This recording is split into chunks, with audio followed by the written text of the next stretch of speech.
Nowhere to Call Home by Cynthia DeFelice, Chapter 9. Frankie stared at the girls, studying them from head to toe with avid interest. One was tall and skinny, with tangled black hair tied back with a cloth. She wore baggy overalls and a shirt, and boots that were worn down at the heels. Her face was streaked with dirt and coal dust. The other girl was a curly-haired blonde who stepped right up to Stewpot and gave him a flirtatious smile. She was wearing pants, tennis shoes, and what appeared to be several layers of dirty sweaters. Frankie hung back as greetings were exchanged. It turned out that Stewpot knew two of the boys, Tex and Blink. Tex's drawl made it clear where his name had come from. Frankie tried hard not to stare at Blink. He wore an eye patch that had slid up onto his forehead, and he was struggling to pull it down to cover the place where his right eye was missing. Before the patch was in position, Frankie saw that Blink's empty eye socket looked sore and red. Tears ran from it, and he kept brushing them away with the back of his hand. She wondered how he had gotten such a horrible injury.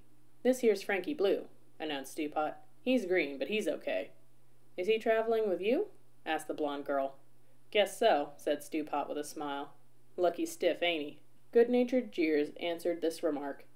Then, pointing to the dark-haired girl, the other boy, and the blonde in turn, Tex said, "These here are Vera, Happy Joe, and Dot." Frankie listened as Stewpot, Blink, and Tex compared notes about where they'd been during the time since they'd last met up. "I went down to Louisiana," said Blink, "and I can tell you, I ain't never going back. It's no place for beaus down there. Bulls are mean as snakes, and you can't get a handout no matter how good your spiel." "I've heard that," said Stewpot, nodding his head sympathetically. "Stick to the north, I say." "Yeah, and freeze your keister," said Vera scornfully, with a toss of her dark head. "When it starts snowing, I aim to go to California," said Blink. "I ain't never been there," said Dot. "Well, don't bother," answered Stewpot. "How come?" Stewpot shrugged. "No work." "So what's new?" There was sarcastic laughter at that, then silence as the group drew closer to a camp that sat on the riverbank. Frankie wrinkled her nose at the smell from a huge sewer pipe that was spewing waste into the river. Once they had passed the pipe, the smell improved, and Frankie took her first look around the jungle. Situated in a stand of trees, it was, she saw, a haphazard grouping of scabbed-together shelters. There were lean-tos made from old boards, barrels, and crates, and covered over with ragged pieces of tin or wood, or filthy bed-sheets tacked by the corners to the uprights. Sacks of burlap filled with straw lay on the ground, along with a few dirty scraps of blanket. In roughly the center of the jungle were the remains of a fire still smoking. Over it hung two large tin cans with long wire handles. Vera picked up several flat tins shaped like dishes and sniffed them. "This is a fine way to leave things," she said with disgust. "Here, you, Blink, take these down to the river and scour them out with sand. Tex, get some wood, and Happy Joe, for cripe's sake, take a bath." Pointing to Frankie and Stewpot, she said, "You gaffers go get some grub. Me and Dot'll cook it. There's a bakery on the stem. Might give you some day-olds, but mind you don't bring the bulls down on us." "Come on," Stewpot said to Frankie. He shot her a sly wink as they headed off. "Bossy, ain't she? But how about that Dot? Ain't she something to look at?" Frankie nodded in agreement, trying to appear enthusiastic, but she was still struggling to get over her surprise at the sight of the other girls. Surprising her still further was the tiny twinge of jealousy she had felt when Stewpot talked about Dot. She told herself she was being ridiculous.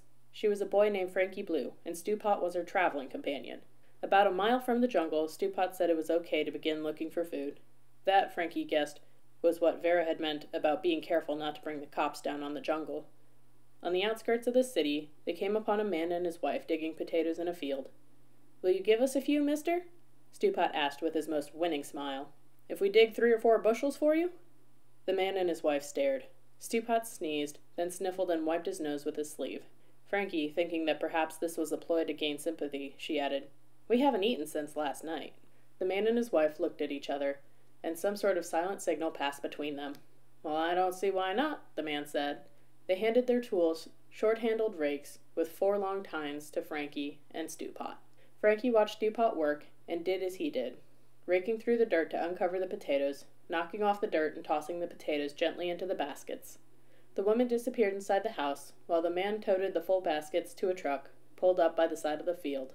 When they had filled 4 bushel baskets, the woman returned with a pitcher of milk and began unpacking a picnic basket.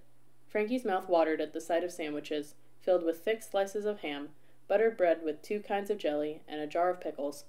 She was wondering whether she and Stewpot would be invited to share the food, when the woman called, "Leave off that work now and come eat. I thought with the weather so warm and all, we'd picnic right here." Frankie turned happily to Stewpot, who was wearing a huge smile. The woman spread a cloth on the grass, and the 4 of them sat down together. "Live near?" inquired the man. "Nah," answered Stewpot. "I came from near Baltimore once. Now I'm on the move, looking for work."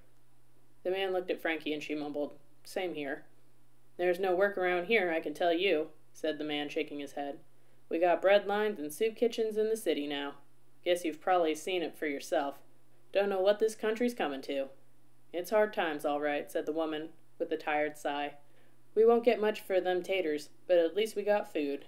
What with all these vegetables we grow." "Maybe when Mr. Herbert Hoover himself is standing in a bread line, he'll take notice," the man said bitterly. "Now you'll ruin your digestion getting all worked up about President Hoover," his wife scolded gently. Frankie wished they'd talk about it some more. The man seemed to be blaming Mr. Hoover for the hard times, but her father had thought the president was a great man. She remembered one night when Mr. Hoover was giving a speech on the radio. Father had listened to every word, nodding in agreement. "Hoover understands business," Father had said approvingly. But Father's business had gone bankrupt, she reminded herself. Was it really possible that President Hoover would soon be standing in a bread line? Frankie's thoughts were interrupted when the woman reached into her apron pocket and handed a handkerchief to Stewpot, who continued to sniffle while they ate. "You can keep it," she said, adding awkwardly, "I got plenty." Stewpot looked embarrassed. "Thanks, ma'am," he mumbled. "Much obliged." When they had finished eating, Frankie and Stewpot helped load the remaining potatoes in the truck. Then the farmer said, "You fellers are welcome to all the spuds you can carry." Stewpot produced a burlap sack, grinned, and asked, "Could we maybe have a cabbage along with them taters?" Soon the sack was full of potatoes, cabbages, and apples. Stewpot found a stout stick and tied the sack to it, and he and Frankie each carried an end. "Thank you very much," said Frankie. "Yes, sir, we sure do thank you folks," Stewpot added. "You take care of that cold you've got," the woman called. "I sure will, ma'am," answered Stewpot. Then to Frankie he said, "Guess we'd better hightail it." As they walked back to the jungle, Frankie said, "I lied back there about being from Baltimore." "What of it?" said Stewpot, sounding surprised. "Most beaus tell ghost stories, leastways to people they don't know." At Frankie's puzzled look, he explained, "Stories that ain't true about where they've been or where they're going." He shrugged. "I figure that's how it is with you." Frankie nodded, grateful that Stewpot understood, and glad that he wasn't one to ask a lot of prying questions. Seeing the other girls had made her wonder if she should just confess that she too was a girl, but then perhaps Stewpot wouldn't let her stay with him. She decided to stick with her ghost story for the time being, until she knew more about Hobo's ways.